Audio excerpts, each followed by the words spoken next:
Sveiki, mano brangieji. Šiandieną turėsime spalio mėnesio prognozę, kurią reikia žiūrėti kaip visada pagal savo 3 pozicijas – Saulės ženklą, Mėnulio ženklą bei ascendentą.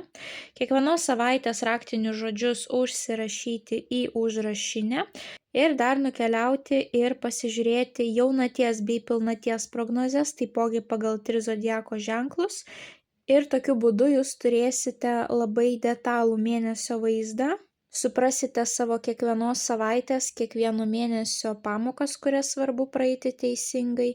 Ir manau, kad kiekvieną mėnesį su tais užrašais jums pavyks pragyventi sąmoningiau, priimti teisingus sprendimus ir tikslingai judėti savo tikslų link.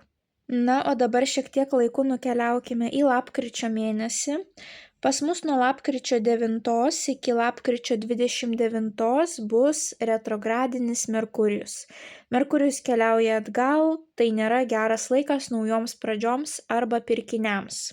Kaip žinome, Merkurijus veikia ilgiau, jo pašalinis poveikis jaučiasi ilgesnį laiką, tad jau nuo spalio 26 dienos iki gruodžio 13 dienos visą tą laikotarpį jūs tikėtina, kad jausite retrogradinį Merkurijų. Tai dabar kalbant apie kalėdinės dovanas, kas mėgsta jas pirkti anksčiau laiko, tai jums teks pirkti arba spalio mėnesį, arba laukti gruodžio 14-15, nuo tų dienų jau jūs galite pirkti dovanas. Jeigu pirksite per retrogradinį Merkurijų, tai tada galima pirkti tik tokius daiktus, kurie turi didžiulės nuolaidas. Jeigu pasitaikys jums juodasis penktadienis, kažkokios tai ypatingai didelės akcijos, tuomet galite pirkti, kad net jeigu ir pasigailėsite dėl pirkinių, tai bent jau, sakykime, finansiškai per daug nebūsite nuskriausti. Bet šiaip viską, ką perkam per retrogradinį Merkurijų, dažniausiai mūsų artimiesiems nepatinka ir pinigai būna išleisti kaip į balą. Tai jeigu norite išmokti pirkti dovanas per retrogradinį Merkurijų, kad jūsų pinigai nenueitų per niek, tai rekomenduoju įsigyti elektroninėje parduotuvėje būtent retrogradinio Merkurijaus įrašytą paskaitų ciklą, tiesiog 3 valandų informacija, kurią galite suklausyti kaip podcastą ir ten išgirsite visas paslaptis, į ką reikia atkreipti dėmesį, kokios dovanos būtų protingiausios, nes ne visada pasiseka, sakykime, išvengti to retrogradinio Merkurijaus. Kelionėms, naujoms sutartims, būsto pirkimui, automobilio pirkimui, viskam, kas labai brangu, nerekomenduoju pirkti. Nebent jums trūksta galvos skausmo gyvenime, tai galite priimti tokį iššūkį, bet po to kiek metų gali tęstis jūsų problemos, tai geriau, sakykime, atidėti rimtus pirkinius. Jeigu turėsite operacijas, keliones, taipogi rekomenduoju įsigyti paskaitų ciklą. Tai 10 metų patirtis, analizė, kiekvieną retrogradinį Merkurijų yra sudėta būtent į tą 3 valandų ciklą. Perklausę informaciją, jūs pilnai visam laikui suprasite, kaip jisai veikia, perprasite būtent jo poveikį ir kaip jo išvengti ir tokiu būdu galėsite padėti ne tik savo, bet ir savo artimiesiems, kurie net ir nežinodami apie retrogradinį Merkurijų vis tiek jį jaus.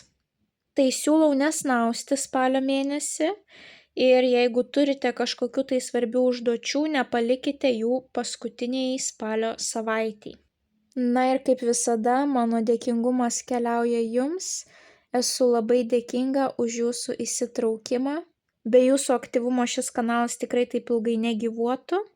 Tai didelis ačiū jums už tokį palaikymą. Na, o naujus kanalo stebėtojus kviečiu prisijungti prie šios labai šiltos, motyvuotos ir sąmoningos bendruomenės, paspaudus prenumeruoti mygtuką. Na, o kas su manimi norėtų pabendrauti dar daugiau, tai kviečiu apsilankyti elektroninėje parduotuvėje paulinaoti.com ir ten tikiu, kad kiekvienas rasite jums pačią tinkamiausią paslaugą, kuri įneš į jūsų gyvenimą dar daugiau aiškumo. Na, o dabar keliaukime į jūsų tarologinę prognozę. Dvyniai. Pagrindinis įvykis dvyniams spalio 1 savaitę.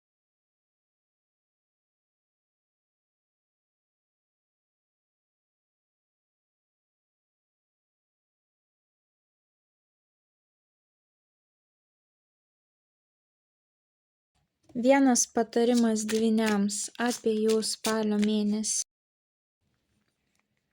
Bei viena mėnulio žinutė dvyniams apie jų spalį. Dvyniai, pradėkime nuo jūsų mėnesio patarimo. Jums iškrito taurių devynetas. Taurių devynetas yra troškimų išsipildymo korta, tokios vidinės pilnatvės, emocinio komforto korta, aukšto statuso korta, vidinio saugumo korta. Devynetai pas mus rodo savarankiškumą, tai, ką mes padarėme patys. Dažniausiai ne grupėje žmonių, ne su kažkieno pagalba. Taip, kažkas galėjo prisidėti prie to rezultato, bet tai buvo mūsų svajonė, tai buvo mūsų troškimas, kad ir kas ką besakytų, mes ėjome savo tikslo link. Tai va, taurių devynetas yra tokia labai graži korta, kuri gali reprezentuoti ir finansinę sėkmę, bet tai labiau susijęs su mūsų vidumi, kadangi tai yra taurių devynetas. Taurės pas mus atsakingos už jausmus, emocijas. Tai vat, kad ir kas bevyktų išorėje, viduje jūs galite jaustis labai pakylėti, jaustis, kad jūs esate šaunuoliai, kad pagaliau aš to pasiekiau, arba jums pavyks kažkaip subalansuoti visą savo gyvenimo sritis, kad jūs pagaliau pajausite pilnatvę, nes galbūt anksčiau jūs fokusavotės tik į kažkurią vieną ir visada būdavo tam tikra persvara, kuri neleisdavo pajausti to vidinio pasitenkinimo. Tai vat, kas vyks spalio mėnesį, jūs prives prie šitos būsenos vidinio pasitenkinimo. Ir taipogi tai yra šventimo korta, tai yra rūpinimosi savimi korta, kai galima kažką skaniau pavalgyti, kai galima kažką gražesnio įsigyti. Ne šiaip sau, tai yra to tokio aukštesnio statuso korta. Taip, su statusu pas mus ateina ir kitos galimybės. Labai graži korta, kuri sako, kad ir kokių tikslų siektumėt, labai svarbu sustoti ir pasakyti savo patiems, kad jūs esate šaunuoliai, nes jeigu jūs būsite per daug reiklus, gali būti, kad jūs pamiršite atšvęsti tą kiekvieną pergalę. Taip, tai va, čia labai svarbu yra kažkaip paminėti su savo mylimais žmonėmis tą pergalę kiekvieną, pabrėžti, kad va, aš taip ilgai norėjau to, aš to siekiau, aš gavau rezultatą. Nes su kiekvieno rezultato pasiekimu mes iškart dažniausiai bėgame į priekį, taip. Ir tai gali šiek tiek mūsų tą emocinę būseną pažeisti. Mes visada jaučiamės, kad mes esame nepakankami, viską, ką mes darome, dar vis negana ir negana, taip. Tai va, taurių devynetas labai graži korta ir apskritai jums spalio mėnesį iškrito daug devynetų, todėl bus labai svarbi ta savarankiškumo tema. Savarankiškumo, savęs lepinimo, vertinimo tema, komforto tema. Estetikos, išorinio grožio tema taipogi gali būti aktuali ir jūsų mėnulio žinutė, kuri iškrito, grožis, kurį pastebi aplink save, atspindys grožio tavo viduje. Tai vat, tikrai mėnesis turės daug grožio ir jūsų finansinė padėtis turėtų būti tikrai nebloga. Jums iškrito ne vieną savaitę monetų devynetai. Ir taipogi jums iškrito porą kartų lazdų septynetai, tai korta rodanti, kad reikės mylėti save ir išmokti pastovėti už save, galbūt apginti savo norus, savo įsitikinimus. Bet toks jausmas, kad tie devynetai, tas rezultato, apčiuopiamo rezultato gavimas, gera galbūt finansinė padėtis ar galėjimas pasilepinti, tai jums duos dar daugiau jėgos eiti į priekį, plėstis, eiti už savo komforto zonos ribų, nes jūs jau gavote tą savo prizą, tą kažkokią apčiuopiamą rezultatą ir tai jums bus didžiulis pliusas, nes tai jūs įkvėps dar intensyviau, dar su didesnė aistra, su didesniu pasitikėjimu siekti savo tolimesnių tikslų. Ir pradėkime nuo jūsų pirmosios savaitės. Jums iškrenta monetų devynetas. Čia mes turėjome taurių devynetą, čia mes turime monetų devynetą. Monetų devynetas rodo puikią finansinę padėtį, tai yra pinigai, kurie dažniausiai yra jūsų asmeniniai, nesusiję su kitais žmonėmis, dėl to tai yra tokio savarankiškumo korta, finansinės laisvės, komforto ir, kaip ir minėjau, išorinio grožio ir estetikos. Dažniausiai šitoje kortoje reprezentuojama moteris, kuri yra labai estetiškai graži, ant jos rankos sėdi paukštelis, jinai jaučia tą ryšį su gamta ir vidinę ramybę, nes jai užtenka pinigų ir pasilepinti savimi ir būtiniausiems poreikiams. Taip, kaip visada sakau, jinai žino, kad jinai gali nusipirkti savo kažkokią tai prekę ar kažkokią tai paslaugą ir jai dar užteks po to nusipirkti duonos. Tai reiškia, žmogui nereikia rinktis, sakykime, ar aš perkuosi šį mėnesį kažkokią tai savo grožio procedūrą ir po to neturiu ant maisto užtektinai ir valgau tik, sakykime, bulves, ar aš skaniai valgau, bet tada neturiu galimybę savęs daugiau palepinti, taip? Tai vat monetų devynetas rodo, kad jūs greičiausiai arba gausite gerą sumą pinigų, arba jūs norėsite daugiau save palepinti kažkaip tais pirmąją savaitę ir jūs turėsite tą galimybę. Šalia jums iškrenta imperatorienė. Imperatorienė yra moteris, tai arba šalia jūsų bus moteris, arba jūs būsite šita imperatorienė. Ką mums sako imperatorienė? Tai vėlgi yra gausos korta, taip jau turime dvi kortas, kurios rodo finansinę gausą. Tai yra motinystės korta, moteriškumo korta, kūrybos korta ir rūpesčio korta. Tai vat arba jūs norėsite pirmąją savaitę pasilepinti savimi ir galėsite tai padaryti, investuoti pinigų į save, arba šalia jūsų bus imperatorienė, tai gali būti jūsų antroji pusė, jūsų mama, jūsų senelė, jūsų sesė, kažkokia tais moteris, kuri gali pasidžiaugti jūsų šitų rezultatų, o galbūt jūs norėsite jai kažką tais taipogi nupirkti iš to savo monetų devyneto.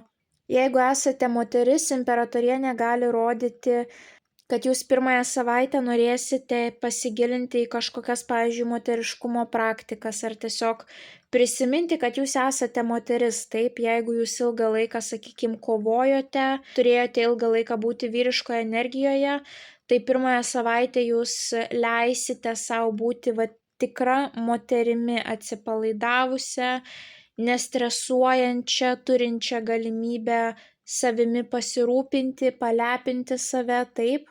Ir taipogi jums iškrenta kardų šešetas, kuris rodo keliones, jūs kažkur tai keliaujate, arba gali rodyti išėjimą iš sunkumų, kad jūs paliekate kažkokius tai žmonės, kažkokias toksiškas situacijas, jūs keliaujate į ramybę, taip, ten, kur yra ramiau, ten, kur nėra to streso, ten, kur nėra to toksiškumo. Tai vat visos trys kortos kartu jums gali rodyti kelionę. Kažkokią tai labai malonę kelionę, kur jūs galite atsipalaiduoti, nes apskritai visos trys kortos yra ramios energetikos. Taip, čia žmogus patenkintas, nes jisai jau gavo rezultatą.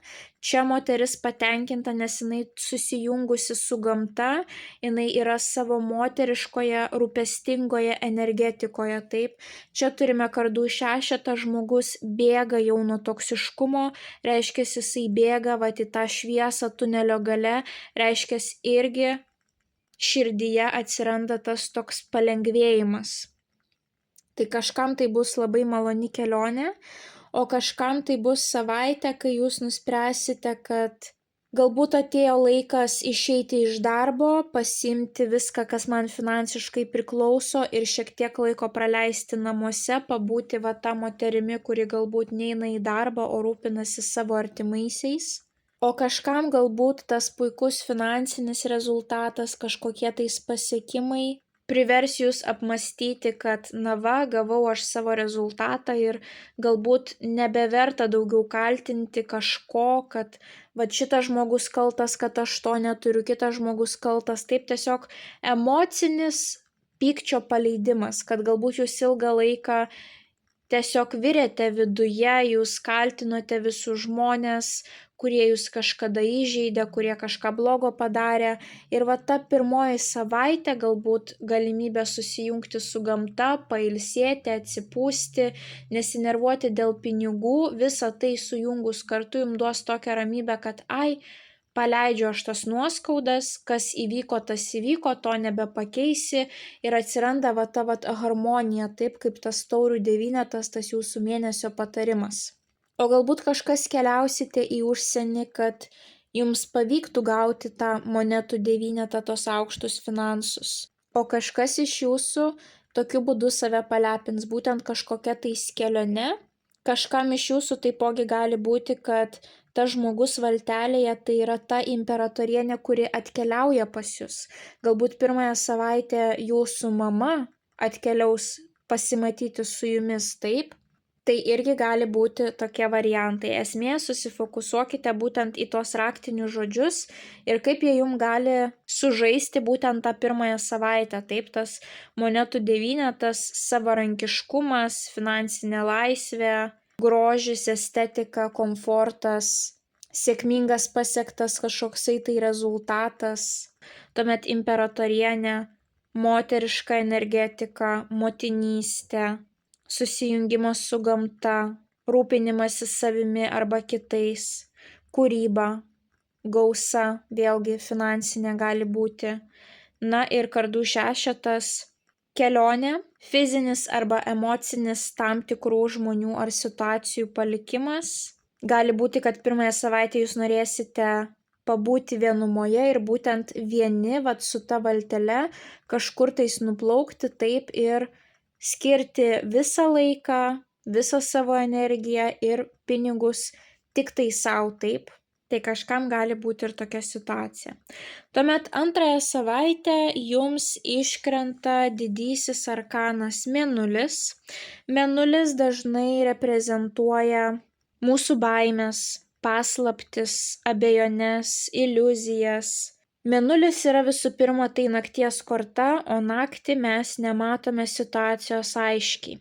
Jūs galite jausti tam tikrą baimę, paniką, nerimą vien dėl to, kad jums neaišku, kaip viskas vystysis. Galbūt jūs laukiate kažkokio tai skambučio, pranešimo ir jo nesulaukėte, taip. Ir tas laukimas, nežinomybė jūs gali kankinti. Bet Mėnulis reprezentuoja sustiprėjusią intuiciją, kad galbūt mes realiai nematome, kaip vystysis, klostysis situacija, bet yra dar ir mūsų intuicija, kuri mums gali kuždėti kažką tais, taip, kaip viskas vystysis. Tai Mėnulis labai skatina atkreipti dėmesį į savo intuiciją, ką jums sako intuicija, kaip kūnas reaguoja taip į tam tikrus scenarijus, galbūt jūs jaučiate kažkokį tai pykinimą, galbūt jums nemalonu prisiminti kažkokio tai žmogaus, tai jau gali būti tas raudonas signalas, kad galbūt tas žmogus nuo jūsų slepia kažką, ar kad geriau su to žmogumi neprasidėti, taip. Gali būti suintensyvėję kažkokie tais ryškūs sapnai, tokiu būdu atkreipkite dėmesį antrąją savaitę, jeigu jie kartosis ir ne vieną naktį. Na ir Mėnulis rodo, kad naktį dažniausiai mūsų tos baimės suintensyvėja, taip, kaip tik laikas yra miegoti, taip ir skausmai tam tikri gali suintensyvėti ir mūsų baimės lenda į paviršių. Tai labai svarbu antrąją savaitę padirbėti su tomis baimėmis, jeigu tokių bus. Jeigu bus nežinomybė, tiesiog atsipalaiduokite, taip, ne visada mes turime viską kontroliuoti. Kažkada vis tiek ta nežinomybė pasibaigs, kažkada galbūt gausite tą žinutę, skambutį, kažkokią tai informaciją. Svarbiausia, nesukti savo ten galvoje kažkokių negatyvių minčių. Ir taipogi, jeigu jūs matote, kad išlenda baimės ir jos kažkokios tai nelogiškos, išvis nežinia, kodėl jūs tą baimę turite, taip, tai būtų gerai, kad jūs su ją padirbėtumėt raštiškai, bandytumėt išanalizuoti, kodėl jūs tą baimę turite, kas bus blogiausio, jeigu jūs žengsite tą žingsnį, ar tikrai ta jūsų baimė pagrįsta, iš kur jinai atėjusi ir jūs galite suprasti, kad visiškai bereikalingai jūs turite tą baimę ir visiškai bereikalingai jinai jūs riboja, taip. Tuomet jums iškrenta kitas didysis arkanas pasaulis. Ir pasaulis yra paskutinysis didysis arkanas, kuris rodo tam tikrą etapo užbaigimą, perėjimą į naują etapą, tam tikrą triumfą, kažkokių tais tikslų pasiekimą, arba viską, kas susijęs su pasauliu, tai yra kelionės, informacija iš užsienio, partneriai iš užsienio, tiek asmeniniai partneriai, tiek verslo partneriai, taip. Tai vat gali būti, kad ta nežinomybė užsibaigs pas jūs antrąją savaitę, jums kažkas pagaliau išaiškės, taip. Jūs laukiat ir va ateina atsakymas ir ta nežinomybė baigėsi. Gali būti, kad jūs laukiate kažkokios tai žinios iš žmogaus, kuris yra užsienyje, taip. Pasaulio korta taipogi reprezentuoja ir socialinius tinklus. Būtent per socialinius tinklus mes jungiamės su visu pasauliu. Tai galbūt jūs, pavyzdžiui, turėsite baimę rodyti save per socialinius tinklus, tai pareklamuoti save. Ir jūs suprasite, kad ta baimė nėra logiška ir tuomet jums iškrenta lazdų septynetas. Kaip ir sakiau, jums porą kartų krito lazdų septynetai. Ir lazdų septynetai yra ta korta, kuri rodo, kad reikės atstovėti savo įsitikinimus, galbūt apginti savo įsitikinimus, savo nuomonę, savo vertybės kažkokias, tai kad ir jaučiate spaudimą iš aplinkos, jūs tam spaudimui nepasiduodate, taip, yra tokia vidinė galia, vidinė stiprybė. Taipogi lazdų septynetas gali rodyti, kad jūs turite galbūt kažkam nubrėžti tam tikras ribas, kad neperženk šitų ribų, taip, tu nesi man toks artimas, kad galėtum ten kažką tais komentuoti. Lazdų septynetas yra plėtros korta. Ir tai yra nuostabi korta, jeigu jūs turite tokių tikslų susijusių su plėtra, taip, galbūt jūs norite plėsti savo pasaulėžiūrą ir persikelti gyventi į kitą šalį, galbūt jums norisi plėsti savo žinių bagažą ir jūs planuojate pasimti aukštesnio laipsnio studijas, taip, galbūt jūs norite plėsti šeimą ir jūs planuojate šeimos pagausėjimą ar persikelti į didesnį būstą, galbūt jūs norite geresnės karjeros ir jūs suprantate, kad atėjo laikas parodyti save, pareklamuoti save, nebijoti stoti prieš visus ant scenos, taip. Nes čia yra vienas žmogus, kuris kovoja su 6 kitais. Tai yra vienas žmogus stovi ant scenos, taip. Tai kažkam iš jūsų gali būti, kad jūsų scena bus socialiniai tinklai. Ir tai yra jūsų baimė, per kurią jūs praeisite, taip, ir galiausiai atsistosite ant tos savo virtualios scenos ir parodysite save pasauliui. Galbūt jūs nuspręsite kažkur tai keliauti antrąją savaitę, galbūt turėjote kažkokią tai nežinomybę, ar jums galima ten keliauti, ar jūs gausite kažkokių tai leidimų, taip, bet panašu, kad viskas susiklostys gerai, nes pasaulio korta rodo tą triumfą, aiškumo atėjimą ir tuomet žmogus su ta lazda keliauja į priekį. Tai labai smagu, kad jūs iš tos nežinomybės ar baimės jūs pereisit į tokią kovingą energetiką, eisite savo tikslo link. Tuomet trečią savaitę jums iškrenta tas pats monetų devynetas, su kuriuo jūs pradėjote pirmąją savaitę. Vėlgi tas pats komfortas, susiliejimas su gamta, investavimas į savo grožį, investavimas į kažkokią tai estetiką, tai gali būti netgi, pavyzdžiui, jūsų būsto estetika, taip, jums norisi galbūt kažkokio tai grožio, taipogi jums vėl iškrenta tas pats lazdų septynetas, kurį turėjome štai čia, vėlgi žmogus, nežinau kiek jums čia matosi, nes labai tamsiai korta nupiešta, žmogus keliauja į priekį, žmogus plečiasi, taip. Tai jeigu jūs tik turėsite tas savaitės kažkokių tais plėtros tikslų, tai labai puiku būtų, jeigu juos ir vykdytumėte, nes lazdų septynetas rodo, kad žmogus gali pasiekti savo.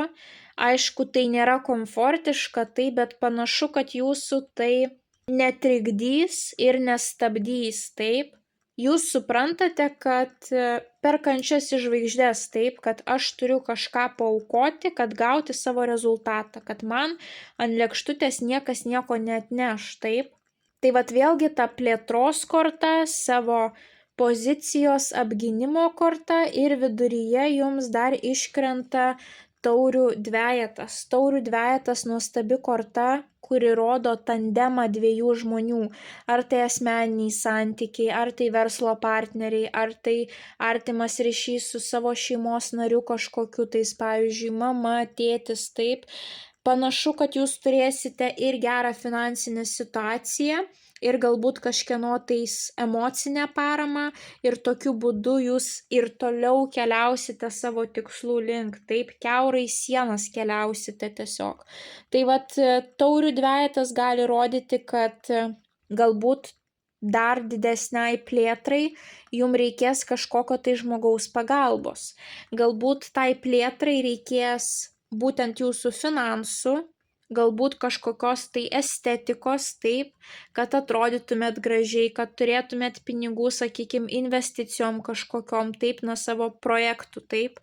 Ir tuomet jums prie to dar ir reikės kažkokio tai patikimo žmogaus, į kurį galite atsiremti arba su kuriuo galite sudaryti tam tikrą sutartį, kuri jums padėtų nuversti kalnus, taip. Vėlgi šios trys kortos kartu gali reprezentuoti, kad jūs fokusuojatės į šeimos plėtrą su tuo žmogumi, arba jūs su antraja puse kažkur tais į užsienį keliaujate, taip.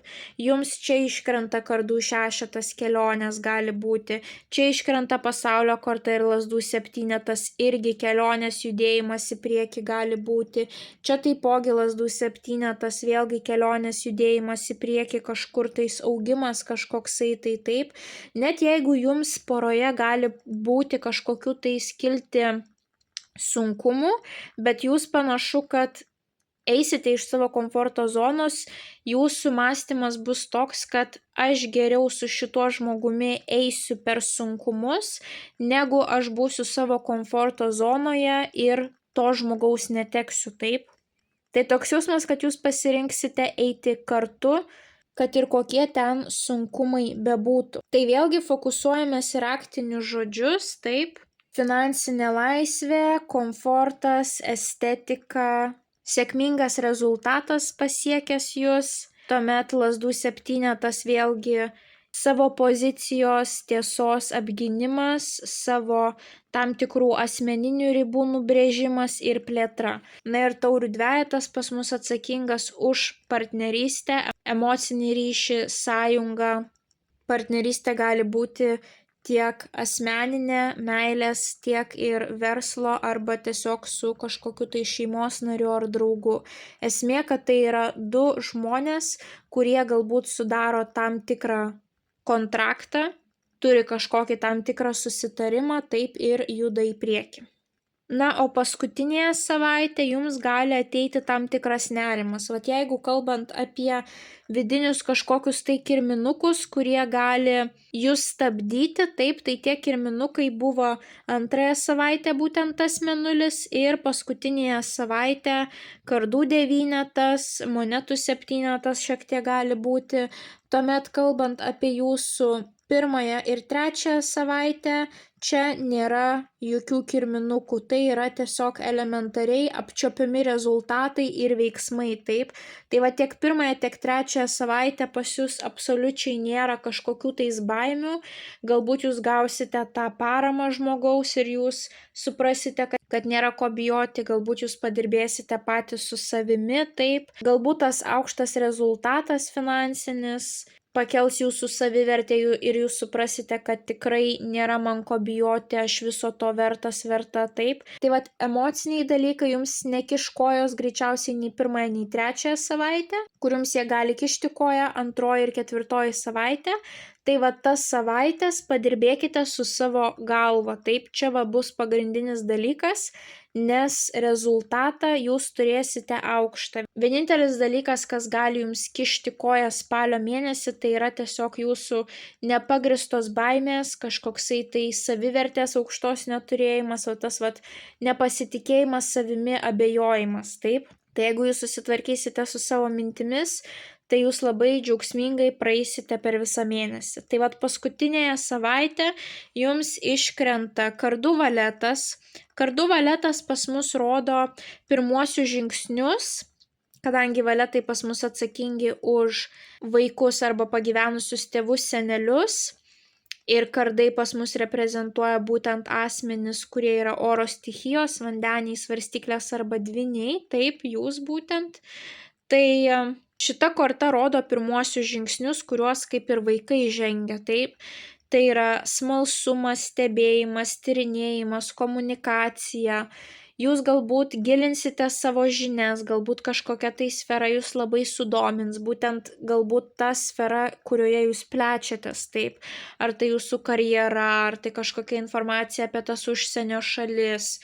Galbūt jūs tvarkysite kažkokius tai popierius, dokumentus, galbūt atnaujinsite savo dokumentus, taip, pasą, europiečio kortelę, vairuotojo pažymėjimą. Galbūt jūs kažkam nuspręsite išsiųsti savo gyvenimo aprašymą, kažkam parašyti laišką, kažkam paskambinti, taip, bet kažkokia tais komunikacija, pirma komunikacija ar žinios, kur jūs dar nesate profesionalai, kažką naujo skaitote, analizuojate, mokotės, taip, labai nuostabi tokia žingeidumo korta. Tai kažkas jūs sudomins, ar turėsite kažkokią tai komunikaciją paskutinėje savaitę, galbūt gausite kažkokį tai skambutį, kažkokį tai laišką. Šalia jums iškrenta monetų septynetas. Monetų septynetas, mes matome, kad vyras pasodino medelį ir yra tam tikras periodas, kada yra laukiami tie vaisiai, taip. Tai monetų septynetas reprezentuoja kantrybę, laukimą, investicijas, analizę tam tikrą, tą savo progreso analizę, kaip jums sekasi, ar darote pakankamai, galbūt reikia strategiją pakeisti, taip. Tai kai iškrenta monetų septynetas, žmogus gali gauti pirmuosius vaisius, taip. Jeigu jūs iki tos savaitės dėjote pastangas, jūs galite gauti kažkokį tai apčiuopiamą, pavyzdžiui, finansinį rezultatą paskutinėje savaitę, taip, arba pamatyti, suprasti, kad bet gerai, kad aš tai dariau, jau matau tą pirmąjį rezultatą. Galbūt tas papildomas domėjimasis jums gali praversti tą paskutinėje savaitę, taip, bet apskritai, kai iškrenta monetų septynetas, tai rodo, kad jūs turite mąstyti apie ilgalaikę perspektyvą. Gali būti toks nuobodulys, kad kada tas medis duos tų vaisių, ar apskritai tas medis duos vaisių, galbūt aš ne tuo keliu nuėjau, taip, ir atsiranda tas noras mesti kelią dėl takelio. Tai kai yra monetų septynetas, labai svarbu nemesti to pagrindinio kelio, to pagrindinio tikslo dėl kažkokių tais pašalinių. Ir šalia jums iškrenta kardų devynetas, o kardų devynetas rodo mūsų tuos kirminėlius galvoje, taip, nerimą, nemigą, kažkokį tai kaltės jausmą, paniką, psichologinę įtampą, per didelį mąstymą.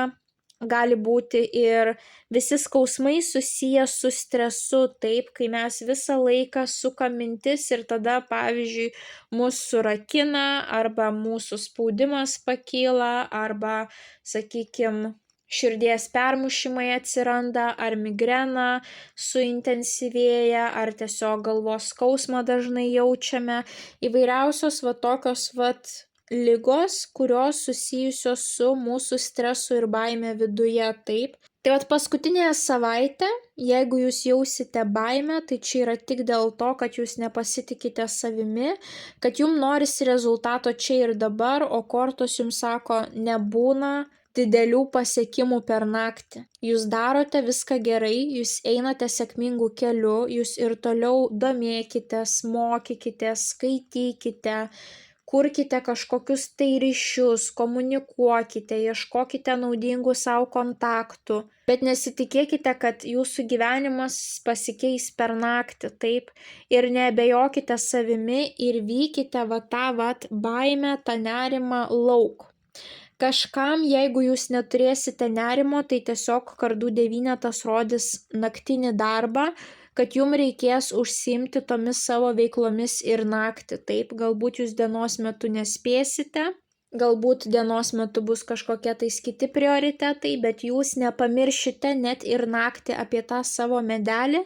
Ir jeigu jūs tam savo medeliui neturėsite laiko dienos metu, tai jūs jam skirsite laiko naktį, kad tik tai po kažkiek tais metų, po kažkokio tai tam tikro fiksuoto laiko, tas rezultatas pas jūs pagaliau ateitų ir jūs turėtumėt tuos skanius vaisius. Tai paskutinioji savaitė puikiai kontaktam, komunikacijai, galbūt kažkokiu tais popierių tvarkymui, savo žinių praplėtimui. Nepamirškite nemesti kelio dėl to kelio, kad ir kaip jums gali būti nuobodu ar gali aplankyti kažkokios tai abejonės savo gebėjimais kažkokiais, tai bet svarbu yra neabejoti. Kartais reikia šiek tiek sumažinti apsukas, taip, pailsėti ir tuomet vėl siekti savo tikslų. Tai paskutiniosios savaitės toks probleminis klausimas galėtų būti, ar mano baimės pagrįstos, ar aš tiesiog per daug galvoju apie tai, ko dar nėra, taip. Mažiau analizės, daugiau ramybės gali būti būtent jūsų ta tokia frazė paskutiniai savaitei. Tai mėnesis panašu, kad jums atneš finansinių puikių rezultatų, ramybę, vidinį pasitenkinimą, tam tikrą harmoniją, taip, kad jūs jausitės ir čia pakankamai turiu, ir čia pakankamai turiu. Nepamirškite sustoti, įvertinti to. Kai atsiras jums motyvacija, užsidegimas, savivertė bus puikiai ir turėsite kažkokių tais plėtros užmojų, tai būtinai juos įgyvendinkite, nes jūs turite čia puikių galimybių, puikių perspektyvų. O kai pajausite, kad jūsų galva atkeliauja tam tikri kirminukai, tai tuomet praktikuokite kažką, kas jums padės nuraminti protą, taip. Labai dažnai mūsų didžiausias priešas yra mūsų protas, jeigu jisai mus užvaldo ir mes pradedam per daug sukti savo galvoje, taip. Tai neabejokite savimi ir prisiminkite, ir lėtas progresas yra progresas. Tai dar kartą priminimui, taurių devynetas, nepamirškite paplekšnoti savo per petį, pasakyti aš šaunuolis, aš šaunuolė, nepamirškite palepinti save kažkaip tai, skanesnis maistas, gražesnės prabangos kažkokios tai prekės. Taip, geriau neprisipirkit belę ir daug, o nusipirkit kažką vieną ir tokį, ko galbūt savo anksčiau neleisdavo. Taip, pamastykite, kiek jūs daug jau pasiekėte ir tik tuomet eikite savo tikslų link. Ir nepamirškite balanso. Vidinis balansas bus jūsų raktas į sėkmę ir pasitikėjimas savimi. Na ir jūsų mėnulio žinutė. Grožis, kurį pastebi aplink save, atspindys grožio tavo viduje. Tai kuo mažiau tų kirminėlių savo galvoje ir kuo daugiau pozityvo ir palepinkit save. Šita energija pritrauks į jūsų gyvenimą dar daugiau grožio, dar daugiau sėkmės, dar daugiau pozityvo. Jeigu jūs tik pradėsite savimi abejoti, jūsų nuotaika krenta, jūs nežinote, kaip išeiti iš to užburto rato ir link nieko gero tai nepriveda. Taip, tai tiesiog pasitikėkite savimi, lepinkite save, eikite savo tikslų link, nepamirškite būti savarankiški ir nebijokite atstovėti savo tam tikrų tikslų, vertybių. Neleiskite niekam išmušti jūsų iš vėžių spalio mėnesį. Tai dvyniai linkiu didžiausios sėkmės, nepamirškite paspausti patinka mygtuko, komentare parašyti bent jau širdelę, pasidalinti prognozę su artimaisiais, kuriems ji galėtų būti aktuali. Na ir jeigu dar neužsiprenumeravote, skatinu užsiprenumeruoti kanalą, kad nepraleistumėte jums aktualių prognozių bei taptumėte šios labai šiltos ir motyvuotos bendruomenės dalimi. Ir taipogi kviečiu apsilankyti elektroninėje parduotuvėje paulinaoti.com ir išsirinkti jums pačią tinkamiausią paslaugą, kuri įneštų į jūsų gyvenimą dar daugiau aiškumo. Na, o mes pasimatysime jūsų kitose prognozėse. Ate, ate.